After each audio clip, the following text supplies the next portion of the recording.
Panorama group, जो सोचता है वो करता है। आपके अपने सपनों का आशियाना। नमस्कार, मेरा नाम ज्ञानेश्वर है और आपने देखना शुरू किया है लाइव सिटीज। मेरे साथ रोज की तरह दिल्ली से जुड़ रहे हैं देश के जाने माने सीनियर जर्नलिस्ट अजीत द्विवेदी जी। अजीत जी, बिहार की चर्चा करें और आज बिहार की चर्चा में जातिगत जनगणना के बाद सवर्णों के भीतर बेचैनी की बात करेंगे। साथ में बात करेंगे कि सवर्णों की बेचैनी चाहे जो हो, बीजेपी मान रही है मास्टर स्ट्रोक है। बीजेपी ने अपने सारे घोरे खोल दिए हैं और बिहार के हर जिले में प्रेस वार्ता आयोजित की जा रही है और बताया जा रहा है कि यह फैसला क्यों लिया गया और इसका फायदा क्या होगा। बड़ी बात यह भी है कि बीजेपी के कई सवर्ण नेता इस प्रेस कॉन्फ्रेंस को संबोधित कर रहे हैं। इसके साथ ही हम इस बात की चर्चा करेंगे कि बीजेपी ने इतनी बड़ी तैयारी की है बिहार विधानसभा चुनाव को लेकर। एक भारत श्रेष्ठ भारत अभियान के तहत देश के 150 जिलों को 150 जिलों को चिन्हित किया है जहां बिहार के लोग रहते हैं। वहां बीजेपी के नेता जा रहे हैं, बिहारियों से मिल रहे हैं और तैयारी इस बात की है कि चुनाव के वक्त जो अप्रवासी बिहारी हैं, एनआरबी हैं, उन्हें बिहार बुलाया जाए, दामाद की तरह बुलाया जाए और वे एनडीए के पक्ष में वोट करेंगे। हम इसकी विवेचना करेंगे, इसके फायदे और नुकसान क्या होंगे, क्या कुछ नुकसान भी हो सकता है। इसके साथ ही हम चर्चा करेंगे इंडिया ब्लॉक की, जहां अब तक कोई फैसला नहीं हो पा रहा है। सीटों की बात छोड़िए, सीटों पर बात चल रही होगी संख्या को लेकर, लेकिन पहले नेतृत्व को लेकर फैसला तो कर लीजिए कि तेजस्वी यादव चेहरा होंगे कि नहीं होंगे। सिर्फ कोऑर्डिनेशन कमेटी का चेयरमैन बना देने से क्या होगा। एनडीए का चेयरमैन देश के प्रधानमंत्री पद का उम्मीदवार नहीं हुआ करता था, यह हमने और आपने देखा है। तो सबसे पहले सवर्णों की बेचैनी की बात करें। आप सोशल मीडिया के जिस प्लेटफॉर्म पर जाएं, वहां सवर्ण बेचैन दिखाई पड़ रहे हैं। उन्हें लग रहा है कि हमारा कुछ अब बचा नहीं। हम उस भाजपा के लिए जिसके लिए सब कुछ किए, उसने भी हमारा साथ छोड़ दिया। मैं कल रात एक बड़े नेता से मिल रहा था, बिहार के बड़े नेता से। तो हमने पूछा, वह भी सबन, उनकी चिंता भी थी, वह बोल नहीं सकते थे, लेकिन उन्होंने कहा कि हमने अपने बच्चों को पढ़ने के लिए देश के बाहर भेज दिया है, मुझे किस बात की चिंता है। आरक्षण लागू हो न लागू हो, हमने कहा देखिए, आपकी तरह हर कोई सक्षम नहीं है, चाहे वह सवर्ण हो, चाहे वह गैर सवर्ण हो, चाहे दलित हो। ऐसा नहीं है कि दलित के बच्चे पढ़ने को बाहर नहीं जाते हैं और वहीं नहीं रह जाते हैं। तो सवर्णों की बेचैनी, उन्हें लग रहा है कि उनके लिए कोई घाट बचा ही नहीं। आरजेडी से पहले से ही नाता टूट गया था और नीतीश कुमार जो सबकी चिंता करते थे, उनकी सेहत की क्या स्थिति है, और जब स्थिति और परिस्थिति बनी है तो वह भी जातिगत जनगणना के पक्ष में ही खड़े होंगे। तो सवर्णों की बेचैनी, उनका यह भी कहना था कि देखिए, लोग कहते हैं ईडब्ल्यूएस का 10%, लेकिन वहां एक ब्रैकेट लगा है आमदनी का। लेकिन दूसरी जातियों के लिए कभी ब्रैकेट लगाती है सरकार? यह बड़ा सवाल। देखिए, ठीक है, ईबीसी के लिए भी कोई ब्रैकेट है, लेकिन जो सवर्णों की बेचैनी है, फिर उनका यह भी कि भाई हमारे साथ ब्रैकेट है। उनके यहाँ तो एक के बाद दूसरा, दूसरा के बाद तीसरा, और जिस तरीके से बातें कही जा रही है कि जो 50% की दीवार तोड़ दी जाएगी, उसके बाद कंपटीशन कितना गहरा हो जाएगा। और एक विडंबना, देखिए, अब कई लोग कह रहे हैं जो सोशल मीडिया पर लिख रहे हैं, चाहे वह ब्राह्मण हो, चाहे वह भूमियार हो, वह अब गरीबी का दंश झेल रहे हैं। जाकर गांव को देखिए, जाकर मगध के गांव को देखिए, शाहबाद के गांव को देखिए, चाहे आप गंगा पार चले जाइए। तो सवर्णों में बेचैनी है और उन्हें लग रहा है कि वे किसी घाट के अब नहीं रह गए हैं। अब तक जिसके लिए सब कुछ किया, उन्होंने भी साथ छोड़ दिया। अजीत जी, यहीं से शुरू करते हैं, बाकी पहलुओं पर बाद में आते हैं। देखिए ज्ञानेश्वर जी, अब इसमें ये बड़ा संवेदनशील मामला है, बहुत डेलिकेट मामला है, और हम आप जो भी कहेंगे उसकी कई तरह से व्याख्या होगी, कई नजरिए से बिल्कुल लोग बिल्कुल देखेंगे, बिल्कुल। कई तरह की उस पर टिप्पणियां होंगी। लेकिन एक बात तो हम जानते हैं, आप भी जानते हैं, हर आदमी जान रहा है कि लोकतंत्र जो है, जमहूरियत जिसको है, जिसमें उस वो किस तरह से काम करता है, लोकतंत्र कैसे काम करता है, लोकतांत्रिक जो शासन की व्यवस्था है वो कैसे काम करती है। और ये जो पुराना शेर है कि भाई जमहूरियत वो तर्ज हुकूमत है कि जिसमें बंदों को गिना करते हैं, तौला नहीं करते। जी। एक जमाने में बंदों को तौला जाता था कि कौन कितना भारी है। भारी का मतलब था, ब्रिटेन में ये सिस्टम था, वेटेज सिस्टम जिसको बोलते थे। उसमें एक प्रोफेसर के वोट की कीमत होती थी 10 वोट और एक जी। मोची के वोट की कीमत होती थी 1 वोट या जी। आधा वोट। 2 मोची वोट करेंगे तो 1 वोट होगा, एक प्रोफेसर वोट करेगा तो उसका 10 वोट गिना जाएगा। तो ये वेटेज सिस्टम था, वेटेज प्रणाली चलती थी। जब बिल्कुल। यूनिवर्सल फ्रेंचाइजी का सिस्टम आया, उसके पहले कई तरह के सिस्टम्स थे, उसमें एक वेटेज प्रणाली भी थी। फिर वो जमहूरियत इस रूप में इमर्ज हुई, ऐसी तर्ज हुकूमत बनी कि जिसमें बंदों को गिना जाने लगा। जी। और उस पर जो है राम मनोहर लोहिया ने कहा पिछड़ा पावे 100 में 60। जी। और फिर कांसीराम आए जिन्होंने कहा कि जिसकी जितनी संख्या भारी उसकी उतनी बिल्कुल। हिस्सेदारी। जी। तो ये इस तरह से जमहूरियत इमर्ज करती गई। अब एक जी। बात, सवर्ण आज बहुत इस बात को लेकर के परेशान है, कभी इस बात को लेकर के भी परेशान रहे कि आबादी आपकी 10%, 15% या 20% है और सत्ता में हिस्सेदारी 80% है। जी, तब बिल्कुल। तो हम लोग यही कहते थे ना कि मेरिट से आया हुआ है। लेकिन बिल्कुल। मेरिट नहीं है, एक सोशल प्रिविलेज होता है, एक एजुकेशनल प्रिविलेज होता है, एक इकोनॉमिक फाइनेंशियल प्रिविलेज होता है और उस प्रिविलेज की वजह से आप आगे आते हैं। आप ये जो जातियां, जो समूह सदियों से, सहस्त्राब्दियों से वंचित रहे हैं, आप जी। उनको अपने साथ कंपटीशन में नहीं ले आ सकते हैं। बिल्कुल। आप ये नहीं कह सकते, ये आप जो दिए और तूफान की लड़ाई नहीं करा सकते। हर दिए और तूफान की हर लड़ाई में दिया नहीं जीतता है, दिए जी। का बुझ जाना अनिवार्य होता है। तो ये जो सामाजिक सच्चाई है, इसको स्वीकार करना चाहिए। एक समय बहुत ही असंतुलन था, और आबादी के अनुपात में एकदम प्रोपोर्शनेट नहीं था प्रतिनिधित्व। फिर आरक्षण की व्यवस्था लागू हुई, आजादी के बाद SC/ST के लिए आरक्षण की व्यवस्था लागू हुई और फिर मंडल कमीशन की रिपोर्ट के साथ पिछड़ी जातियों के आरक्षण की व्यवस्था हो गई। बिल्कुल। तो अब उस आरक्षण के साथ देखिए, उसके कई पहलू हैं, आरक्षण की कई कमियां हैं, जिस पर अभी आपने कहा, उस पर हम लोग आगे आएंगे। जो क्रीमी लेयर का मामला है, या जी। एक के बाद एक कई पीढ़ियां आरक्षण का लाभ ले रही हैं। बिल्कुल। IAS हो गया, आरक्षण का लाभ मिल गया, IAS हो गए, तब भी आपके बच्चे वो फिर आरक्षण में ही लाभ ले रहे हैं। आप MP हो गए, केंद्र में मंत्री हैं। और कई बार ये बात चिराग पासवान ने उठाई, हमको बहुत अच्छा लगा कि वो उन्होंने ये बात उठाई कि मान लीजिए कि उनके एक जाति में एक परिवार के कई लोग MP हो गए, तो जरूरी नहीं है कि सब आदमी उसके बाद आरक्षण का लाभ ले। तो वो चीजें कमियां हैं, लेकिन अभी ये संभव नहीं था। कुछ न कुछ अफर्मेटिव एक्शंस की जरूरत थी और अब देश उस दिशा में बढ़ रहा है जहां जिसकी जितनी आबादी है उतनी हिस्सेदारी उसको मिलेगी।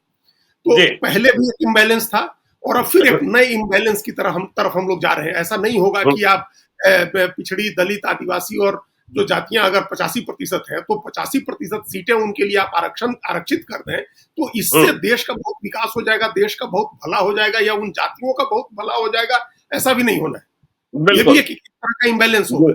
लेकिन अब ये सवाल, अब जब ये स्थिति, जब देश उस तरफ बढ़ गया है, आरक्षण सबसे बड़ी सच्चाई है, ये हम लोग कल भी चर्चा कर रहे थे और हमने कहा कि सबसे बड़ी सच्चाई वही है, जाति सबसे बड़ी सच्चाई है, आरक्षण सबसे बड़ी सच्चाई है। सारी राजनीति उस पर होनी।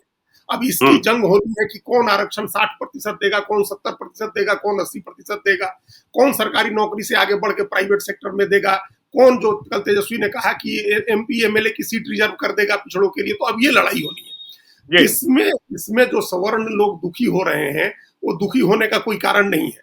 एक समय सत्ता का प्रिविलेज आपके साथ था, आपने सत्ता का लाभ उठाया, उस समय की जो परिस्थितियां थी उन परिस्थितियों का लाभ उठाया और 1-2 दशक, 1-2 सदी नहीं, कई सहस्त्राब्दियों तक सत्ता आपके पास रही, आपने उसका इस्तेमाल किया। अब दूसरी जातियां इमर्ज कर रही हैं, दूसरे समूह इमर्ज कर रहे हैं, उनको उसका लाभ लेना है, वो अपने तरह से लाभ लेंगे। मेरिट के जो सिस्टम की बात होती है ज्ञानेश्वर जी, मेरिट का सिस्टम बहुत फ्लॉड है, बहुत ही कमियां हैं उसमें। हम लोगों ने देखा कि अभी EWS के आरक्षण में, EWS की कैटेगरी जो है, उस कैटेगरी में कम कट ऑफ मार्क्स होता है और OBC की कैटेगरी है उसमें ज्यादा कट ऑफ का मार्क्स। बिल्कुल। अगर 150 अंक पर चुने जा रहे हैं तो कई बार हमने देखा कई एग्जाम्स में कि OBC का कट ऑफ मार्क 160 है। तो इसका मतलब वो आपसे ज्यादा मेरिटोरियस स्टूडेंट है ना, उसमें OBC में भी आपसे ज्यादा मेरिटोरियस है। हम ये नहीं कह रहे कि आप कम मेरिट वाले हैं, लेकिन अगर मौका मिले तो OBC में भी, दलित में भी, आदिवासी में भी मेरिट वाले लोग हैं।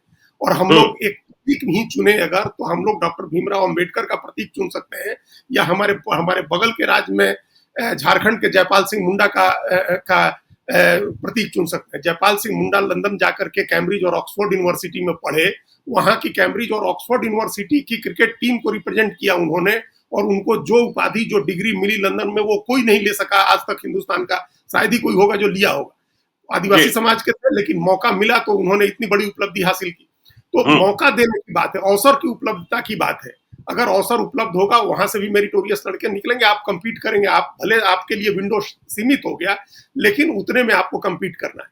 दूसरी बात यह है जो आपने कही कि 10% ईडब्ल्यूएस का आरक्षण है, तो आबादी भी तो 10% है बिहार में। बिल्कुल। हम्म। देश की आबादी हो सकता है थोड़ी ज्यादा हो, लेकिन उतना आरक्षण आपको मिला हुआ है। और उसमें जो आपका क्राइटेरिया है वो कि 8 लाख रुपया सालाना से अगर ज्यादा आमदनी होगी तो आपको ये लाभ नहीं मिलेगा।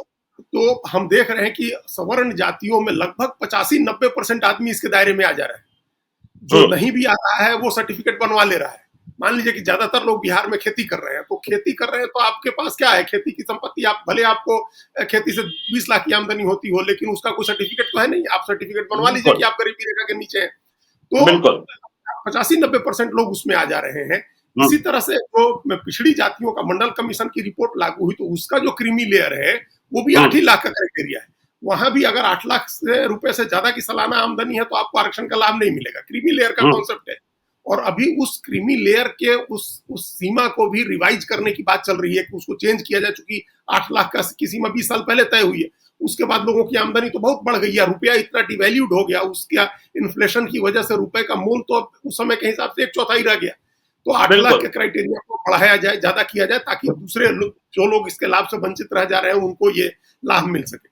ये जो जाति गणना होगी और उसमें जो आर्थिक आंकड़े आएंगे, उससे एक्चुअल पोजीशन पता चलेगी ज्ञानेश्वर जी की अगड़ी जातियों की आर्थिक स्थिति क्या है। जो आपने कहा ना कि गरीबी जाकर के देखिए ब्राह्मणों में और भूमिहारों में और राजपूतों कायस्थों में। यहाँ दिल्ली की सड़कों पर हम लोग देख रहे हैं रिक्शा खींचते हुए और पानी का ठेला लगा करके पानी बेचते हुए। बिल्कुल गार्ड की नौकरी कर रहे हैं, सुलभ शौचालय में नौकरी कर रहे हैं।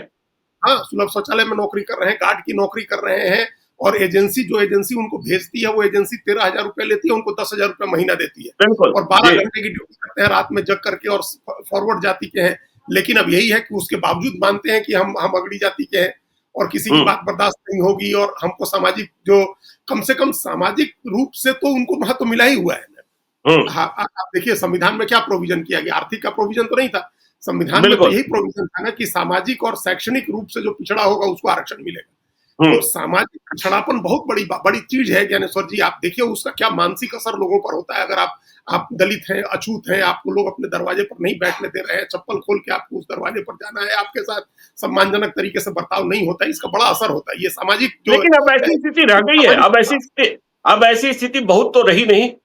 हाँ, नहीं, काफी चीजें ठीक हुई हैं। अभी आजादी के बाद कई सारे प्रोविजन, कई सारे संवैधानिक प्रावधानों की वजह से हुई। संविधान में समानता का अधिकार दिया गया। संविधान का अनुच्छेद 14 आया, जिसमें छुआछूत और भेदभाव तमाम चीजों को खत्म किया गया। समानता का अधिकार दिया गया, सबको कानून के समक्ष समान बनाया गया। वो समानता का अधिकार मिला।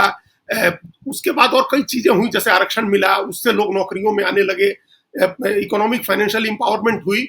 और सबसे बड़ा बदलाव जो ज्ञानेश्वर जी आया, वो इस मंडल कमीशन की रिपोर्ट के बाद आया, जब आर्थिक और राजनीतिक दोनों तरह का एम्पावरमेंट हुआ। पॉलिटिकल एम्पावरमेंट और फाइनेंशियल एम्पावरमेंट जब ये हुआ, ये सशक्तिकरण हुआ, उसके बाद बहुत सारी चीजें बदल गई। अब वो कोई स्थिति नहीं है। बिहार में तो खैर पहले भी कम थी, लेकिन जो सामंती स्टेट्स थे, जैसे राजस्थान है, मध्य प्रदेश है, उत्तर प्रदेश के कई बड़े हिस्से हैं, वहां अभी भी एक सामंती व्यवस्था है। वहां की खबरें आज भी हम लोग पढ़ते हैं कि घोड़ी पर चढ़ के जा रहा था दलित दूल्हा, तो उतरवा दिया गया, या बाजा नहीं बजाने दिया गया। इस तरह की छिटपुटी घटनाएं हैं, लेकिन राजस्थान से, मध्य प्रदेश से, उत्तर प्रदेश से अभी भी आती है।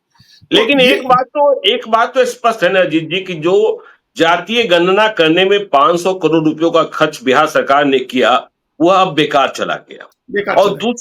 वह बेकार चला गया। और दूसरी बात जो प्रशांत किशोर कहते हैं बिहार में, कि देखिए आप आरक्षण की बात तो कर रहे हो, किसी भी प्रकार की नौकरी पाने के लिए कम से कम 10वीं पास होना, 10th पास होना आवश्यक है।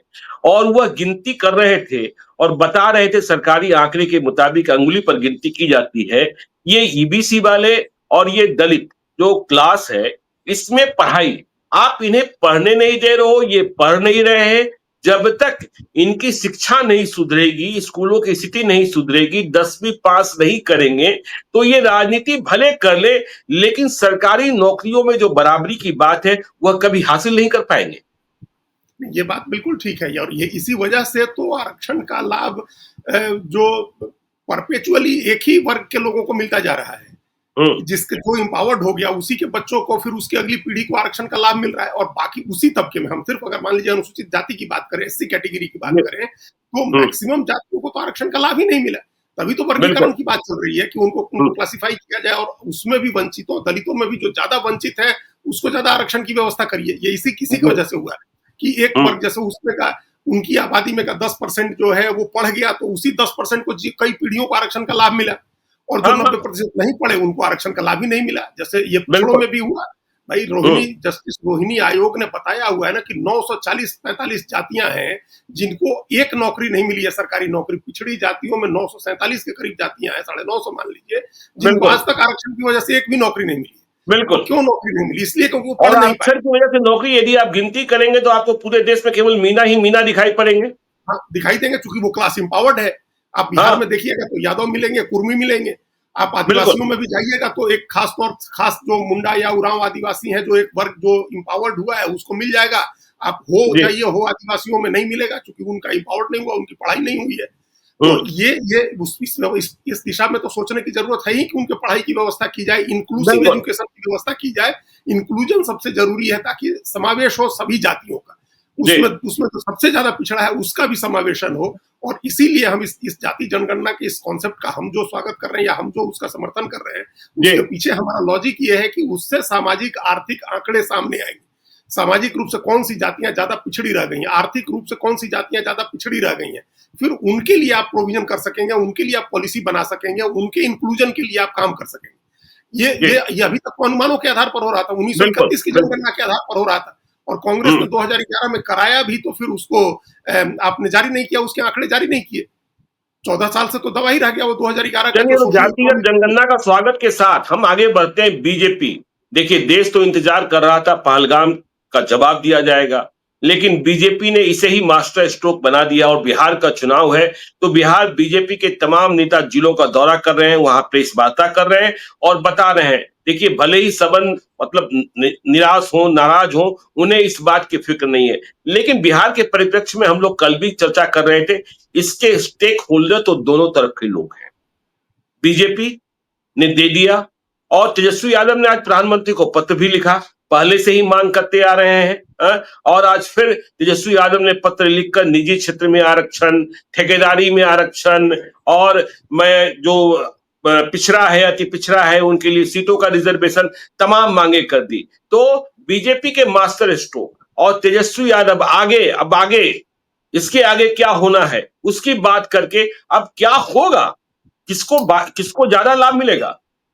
देखिए ज्ञानेश्वर जी, ये सब क्रेडिट लेने की, ये क्रेडिट वार छिड़ गया, श्रेय लेने की लड़ाई छिड़ गई और अब चूंकि हर आदमी एक सोशल मीडिया में इकोसिस्टम एक्टिव है जो कह रहा है कि राहुल गांधी ने कहा था कि जाति गणना हो तो सरकार ने करा दिया। भाई राहुल गांधी ने 2 साल पहले कहना शुरू किया। जाति गणना का कॉन्सेप्ट तो उससे बहुत पुराना है, बिहार में तो उससे बहुत पहले से बात चल रही थी जाति गणना की। ये तो 2 साल पहले कहा राहुल गांधी ने और आप क्रेडिट तो वही उसी वजह से तेजस्वी ने आगे बढ़ के कि सबसे पहले हम लिख देते हैं। जिस तरह से होड़ मचती है कि किसी भी बात पर कई बार अदालत ने फटकार लगाई कि कोई काम हुआ नहीं, कानून बना नहीं और लोग पीआईएल करने चले जाते हैं कि नाम हो जाए कि हम सबसे पहले पीआईएल किए। तो तेजस्वी का जो ओवररीच है, आउटरीच है, वो इसी वजह से है कि बाद में जब ये चीजें हो तो कहा जाए कि सबसे पहले हमने कहा था, सबसे पहले हमने चिट्ठी लिखी थी, ये पहले हमने किया, ये श्रेय लेने के लिए गए हैं। अभी तो जनगणना होने दीजिए, उसके आंकड़े आने दीजिए, सोशियो इकोनॉमिक जो कल आपने कहा और हम लोगों ने उस पर चर्चा भी की, आंकड़े तो आने दीजिए। पता चला कि जिस यादव समाज के वोट की आप राजनीति कर रहे हैं, जिसके दम पर सबसे ताकतवर बने हुए हैं, पता चला कि नौकरियों में 50% 60% आरक्षण आप ही को मिला हुआ है और आपके आरक्षण में कटौती होने लगे तो फिर तो आपकी जाति आप ही के पीछे पड़ जाएगी। तो ये चीजें अभी इंतजार करना चाहिए है, ये मतलब जंप नहीं करना चाहिए है सामने, अभी से आगे बढ़ के उसका क्रेडिट लेने की कोशिश नहीं करनी चाहिए। जो चीजें हो रही हैं, जिस अंदाज में हो रही हैं, उसको होने दीजिए। अभी जैसे आपने कहा लाभ की बात, लाभ लेने की स्थिति में कौन है आज बेटर स्थिति में? हम कल भी कह रहे थे कि बीजेपी है, सरकार है लाभ लेने की स्थिति में। तेजस्वी यादव उस देने की स्थिति में तो है नहीं ना। आप जो मांगे उठा रहे हैं वो तो सरकार ही दे सकती है ना।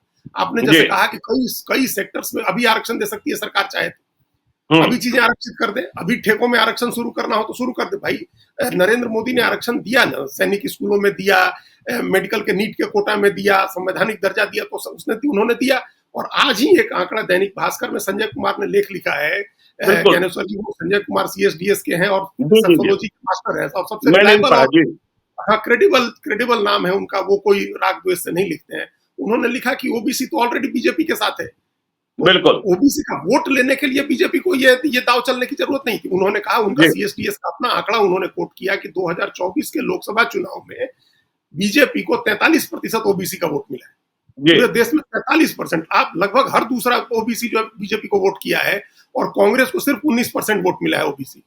मतलब कांग्रेस को जितना ओबीसी का वोट मिला उसके दुगने से ज्यादा ओबीसी का वोट बीजेपी को मिला है। हम लोग कल इस बात की चर्चा कर रहे थे कि नरेंद्र मोदी को कोई जरूरत ही नहीं है, उनका इतना बड़ा चेहरा है और पिछड़ी जातियों में ऐसे वो चेहरा इस्टेब्लिश हो गया है कि राहुल गांधी कभी उस जगह पर नहीं पहुंच सकते, क्योंकि उनकी आइडेंटिटी नहीं है वो। और ये भी फिर हम दोहरा रहे हैं कि पिछड़ी जाति कभी भी किसी अगले नेता को अपना नेता नहीं मानेगी। वो एक जमाना था, एक समय था, थोड़े दिन का समय था जब बीपी सिंह को मान लिया था, लेकिन नहीं मानेगा। मुसलमान मान लेता है हिंदू को नेता, लेकिन पिछड़ा किसी अगले को नेता नहीं मानेगा। उसके अपने नेता बहुत है, वो अपनी ही जाति के नेता को आगे बढ़ाएगा, उसी के साथ रहेगा। तो इसलिए हमको लग रहा है कि बीजेपी लाभ लेने के बेटर पोजीशन में है। बिहार के स्पेसिफिक अगर कॉन्टेक्स्ट में हम लोग देखें तो तेजस्वी भी है, लेकिन तेजस्वी को अपनी मुस्लिम यादव वाली आइडेंटिटी से आगे बढ़ के जो इंक्लूजन की वो पॉलिटिक्स कर रहे हैं, जिस पर हम लोग पहले कई बार चर्चा की है, जो दूसरी जातियां जोड़ने की वो कोशिश कर रहे हैं, जिसमें अति पिछड़ी जातियां हैं, जिसमें दलित हैं, उनको जोड़ने की कोशिश कर रहे हैं। वो कोशिश करे तो कुछ कामयाबी मिलेगी, लेकिन वहां भी बीजेपी ने, सवर्ण इस बात से नाराज है ना कि भाई बीजेपी ने भी तो अब पिछड़ा ही नेता आगे कर दिया। बिल्कुल तो बिल्कुल। बीजेपी का भी लीडरशिप पिछड़ा ही है और आरजेडी का भी पिछड़ा ही है। तो पिछड़ा तो ये देखेगा ना कि पिछड़े में जो 10 जातियां हैं, उपजातियां हैं, 100 जातियां हैं, वो तो देखेंगी ना कि हमको किसके साथ जाना हमारे साथ ज्यादा बेहतर है, ग्राउंड लेवल पर किसके साथ हमारा कॉन्फ्लिक्ट नहीं है, कौन हमको बेटर कुछ देने के पोजीशन में है, कौन हमको एडजस्ट करने के पोजीशन में है। तो राज्यसभा भेज रही है भारतीय जनता पार्टी, एमएलसी बना रही है भारतीय जनता पार्टी, उप मुख्यमंत्री भारतीय जनता पार्टी बना रही है, और आरक्षण भी वही दे रही है। तो उसके साथ जाने में तो लोगों को ज्यादा सहजता होगी, उन्हें ज्यादा आसानी होगी। और जिस क्रेडिट पार की आप बात कर रहे हैं अजीत जी, देखिए पिछले दिनों पासी समाज का सम्मेलन किया तेजस्वी यादव ने, और लवनी लेकर उन्होंने तस्वीरें खिंचवाई। प्रशांत किशोर ने सवाल पूछा कि देखिए आज आप कह रहे हैं कि जब हमारी सरकार बनेगी तो तारीख को हम शराबबंदी से बाहर कर देंगे। जब आप सरकार में शामिल थे तब आपने क्यों नहीं कराया था? तब आपने इसके लिए दबाव क्यों नहीं बनाया? वह बात भी तो क्रेडिट पार वाली बात है, उस पर भी तो देखिए तीखे सवाल हो ही रहे ना। तो पूछेंगे ही, लोग पूछेंगे कि आप ही के समय शराबबंदी लागू हुई और ताड़ी उस समय लागू किया गया, आप ही सरकार में थे और ताड़ी को उसमें शामिल किया गया, आपने कुछ नहीं कहा। बाद में जब दोबारा भी सरकार में आया तो आपने नहीं खुलवाया। और वो तस्वीर ज्ञानेश्वर जी इतने बैड टेस्ट में थी कि आप लवनी लेकर के और उस ताड़ी का उसका अपने ऊपर घूम करके और तस्वीर खिंचवा रहे हैं, ये बहुत खराब प्रतीक बना ज्ञानेश्वर जी। अभी मान लीजिए कोई आदमी दावा करे कि हम सर पर मैला ढोने की प्रथा खत्म कराएंगे, तो क्या वो सर पर मैला ढोने वाला टीन लेकर के अपनी तस्वीर खिंचवाएगा क्या? और क्या ये पूरे समुदाय का अपमान नहीं होगा? आपको खत्म करनी, जो कहे कि शराबबंदी खत्म कराएंगे, शराब की बोतलें लेकर तस्वीर खिंचवाएगा क्या? शराब की तस्वीर के साथ शराब की तस्वीर खिंचवाएंगे, तो ये बहुत खराब जो है, वो बहुत बैड ऑप्टिक्स था। वैसी तस्वीर नहीं आनी चाहिए थी। ये अच्छी बात है कि आप उसको रेगुलेट करेंगे, उसको इंडस्ट्री का दर्जा देंगे, वो चीजें ठीक है, लेकिन वो तस्वीर बहुत बैड टेस्ट में थी। अब उनसे भी सवाल पूछा जाएगा इसके मामले में भी। आरक्षण की जो गिनती उन्होंने कराई है, उस पर तो सवाल कांग्रेस पार्टी ही पूछ रही है, भाई आप तो सरकार में जो गिनती हुई है जाति गणना की, वो ठीक नहीं है, हम तेलंगाना मॉडल पर कराएंगे। तो आप सरकार में रह चुके हैं ना, एक बार जो सरकार में रह लेता है ज्ञानेश्वर जी, तेजस्वी यादव, प्रशांत किशोर के साथ क्या सुविधा है कि अभी तक वो सरकार में नहीं रहे, तो वो किसी भी सरकार को, किसी भी पार्टी को कटघरे में खड़ा कर सकते हैं। लेकिन जो एक बार सरकार में रहा है, उसको तो अपने ही कामों का जवाब देना पड़ेगा। उसके समय बिल्कुल आपके समय क्यों नहीं हुआ? आपने क्यों नहीं जातिगत? और देखिए आपने कहा ना कि सरकार में नहीं रहे प्रशांत किशोर, अब देखिए सवर्णों को लगने लगा है कि अच्छा प्रशांत किशोर की ओर चलें क्या। खैर चलिए प्रशांत किशोर की बात नहीं करते हैं। एक भारत श्रेष्ठ भारत, बीजेपी की बड़ी तैयारी कि देश भर के 150 जिलों को चिन्हित किया गया है कि वहां बड़ी संख्या में बिहारी रहते हैं, और तरुण चुग इसके राष्ट्रीय प्रभारी बनाए गए हैं। 150 जिलों में बिहार से भाजपा के बड़े बड़े नेता भेजे जा रहे हैं। सभी जिलों के लिए अलग अलग प्रतिनियुक्ति हुई है और वहां आयोजन शुरू हुआ है। वहां जाइए, बिहारियों के साथ मिलिए और हर खबर, हर तस्वीर आपको तरुण चुग के साथ शेयर करनी है। उन्हें चुनाव में वोट देने के लिए बुलवाइए, उन्हें दामाद की तरह लाइए और टारगेट है कम से कम 50 लाख लोग को लेकर के आइए ताकि वह बिहार में चुनाव में वोट करें और एनडीए को जीत दिला सकें। देखिए, आज ही मुझे बात हो रही थी, गुजरात गए भाजपा के एक नेता से, उन्होंने कहा देखिए बिहारी तो इतने परिश्रमी हैं कि जो कभी खेती करने गए थे आज गुजरात में 30-30 बीघे के मालिक हैं। तो अब बिहारियों को लुभाने के लिए, लेकिन मैंने कहा कि इसके लाभ और नुकसान, क्यों बिहार से बाहर जाना पड़ा और आज बिहार के गांव की स्थिति क्या है, यह दोनों बातें, और छठ का समय होगा तो बीजेपी यह बड़ा प्रयास कर रही है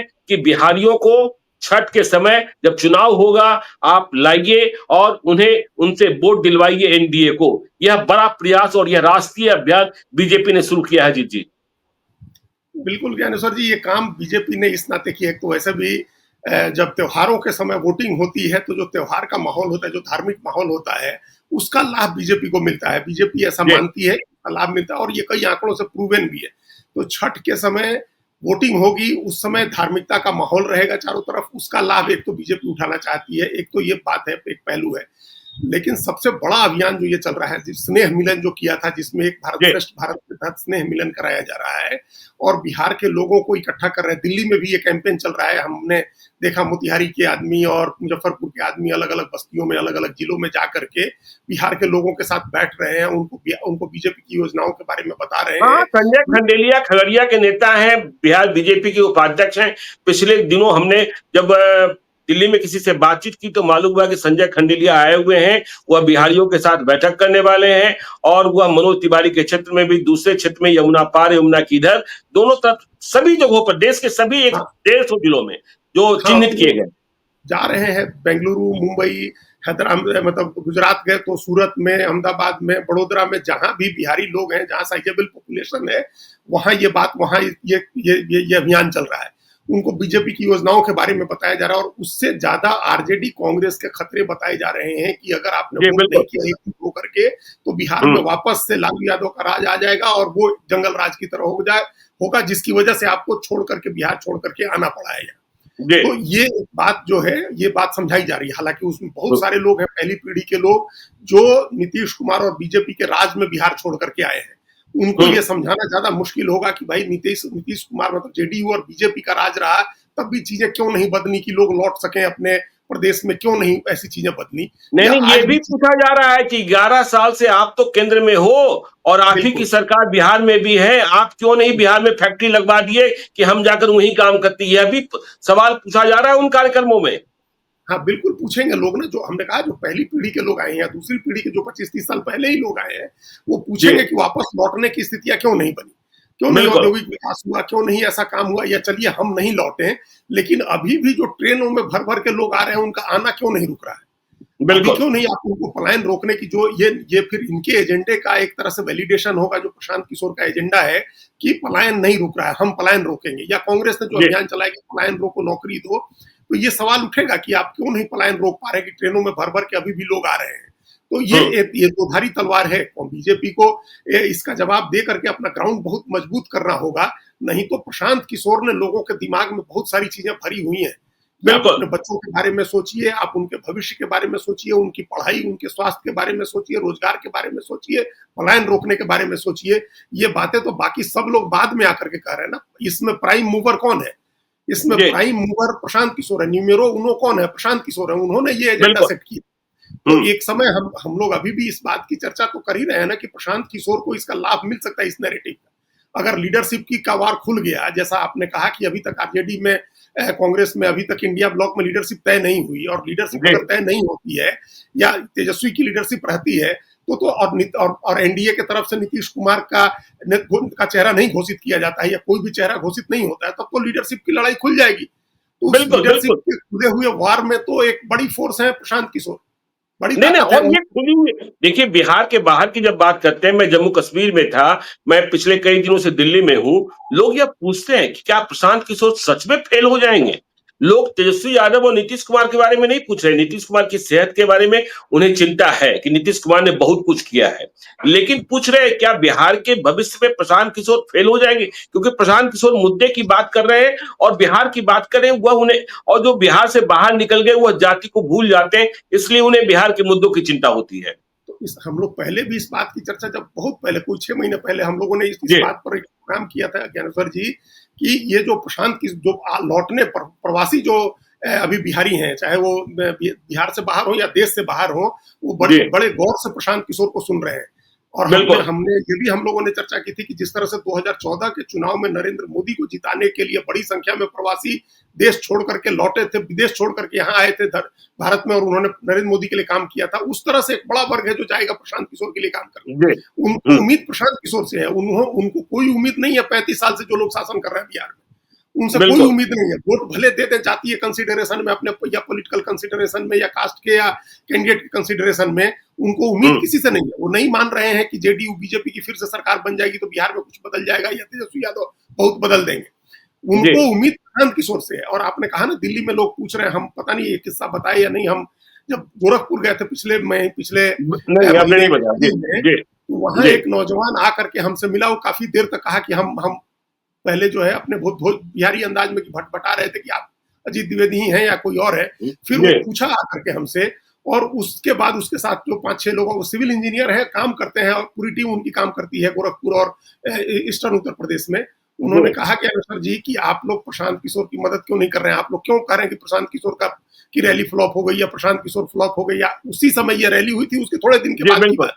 तो वो इस बात से आहत है। उनकी एक ही शिकायत थी कि हम लोग प्रशांत किशोर को क्यों नहीं, उनका कहना था कि आप तो बाहर रहते हैं, आपने पीड़ा झेली है, आप क्यों नहीं प्रशांत किशोर के एजेंडे को समर्थन करते हैं। हमने कहा कि अरे प्रशांत किशोर का एजेंडा तो हमारे दिल के सबसे करीब है। जब वो नहीं आकर के कार्य थे तब भी जब वो नहीं थे बिहार की राजनीति में, तब भी हम इस बात को कम आहत थोड़े थे कि क्यों छोड़ करके जाना पड़ रहा है बिहार के नौजवानों को, और बाहर जाकर के अपमानित होना पड़ रहा है।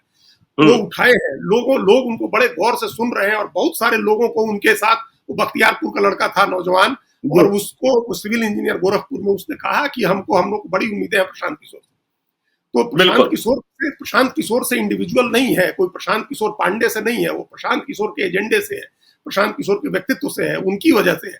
ये एक बीजेपी के लिए दोधारी तलवार हम इसलिए कह रहे थे क्योंकि एजेंडा तो प्रशांत किशोर का सेट किया हुआ। अगर आप यकीन नहीं दिला पाते हैं लोगों को, अपना रोड मैप नहीं पेश करते हैं और यकीन नहीं दिलाते हैं कि हमारे आने से आपकी किस्मत बदलने वाली है, तो लोग वहां उल्टा भी पड़ सकता है। बाहर के लोग, आए हुए लोग गांव में बैठ के दूसरा भी नैरेटिव बना सकते हैं कि भाई ये देखिए हम जहाँ गुजरात में आए हैं वहां कितना विकास हुआ, और प्रशांत किशोर इसको हिट कर रहे हैं कि जब आप गुजरात में भाषण करते हैं प्रधानमंत्री तो दूसरा भाषण होता है, और जब बिहार आते हैं तो दूसरा भाषण होता है। और तो यह भी सही है ना, यह भी सही है ना कि जो जाकर वहां होटल के मालिक हो गए या 30 बीघे की जमीन के मालिक हो गए, वे तो वहीं के वोटर हो गए, वे आकर क्या करेंगे। और आएगा कौन, आएगा जो फैक्ट्रियों में मजदूर है, जो सुलभ शौचालय में काम कर रहा है, गार्ड में काम कर रहा है, और जब वह छठ के बाद वापस जाता है तो माँ की आंख में आंसू होते हैं। तो यह आंसू भी खैर, चलिए हम लोग कार्यक्रम के अंतिम चरण में बात करते हैं इंडिया ब्लॉक की। भाई इंडिया ब्लॉक में फैसला कब होगा कि तेजस्वी यादव ही चेहरा होंगे? आपने कोऑर्डिनेशन कमेटी का चेयरमैन बना दिया, 2 बैठकें हो गई, तीसरी बैठक भी होने वाली है, और तीसरी बैठक के आयोजक है मुकेश सहनी। लेकिन कांग्रेस की सीटें कितनी, वीआईपी की सीटें कितनी? क्योंकि देखिए एनडीए में बात आगे बढ़ रही है, लेकिन यहां तो नेतृत्व पर ही भाई एनडीए ने यह स्पष्ट कर दिया ना कि नीतीश कुमार के नेतृत्व में चुनाव लड़ा जाएगा। चुनाव के बाद क्या होगा इस पर सस्पेंस बरकरार है, लेकिन अभी इंडिया ब्लॉक पे इसी पर सस्पेंस बरकरार है कि जो तेजस्वी यादव के नेतृत्व में चुनाव लड़ा जाता रहा है, वो इस बार लड़ा जाएगा कि नहीं लड़ा जाएगा। ये कंफ्यूजन इसलिए है ज्ञानेश्वर जी क्योंकि जब तक सीट बंटवारे की बात नहीं होती है तब तक कांग्रेस ये बात की घोषणा नहीं होने देगी। मुकेश सहनी की तरफ से कोई आपत्ति नहीं है, लेफ्ट की तरफ से कोई आपत्ति नहीं है। मुकेश सहनी ने तो खुद ही मान लिया कि हम उप मुख्यमंत्री होंगे, तो इसका मतलब वो मुख्यमंत्री मान रहे तेजस्वी को और अपने को उप मुख्यमंत्री मान रहे। लेफ्ट को सत्ता में नहीं शामिल होना है तो उनके लिए तेजस्वी यादव दावेदार है। कांग्रेस को दिक्कत कांग्रेस की सिर्फ ये है कि सीट बंटवारे में उनको लग रहा है कि अगर हमने अभी एक्सेप्ट कर लिया कि तेजस्वी सीएम के दावेदार हैं तो फिर सीट बंटवारे में बार्गेनिंग कैपेसिटी कम होगी, फिर नंबर ऑफ सीट्स के लिए हम कैसे क्या बार्गेन करेंगे।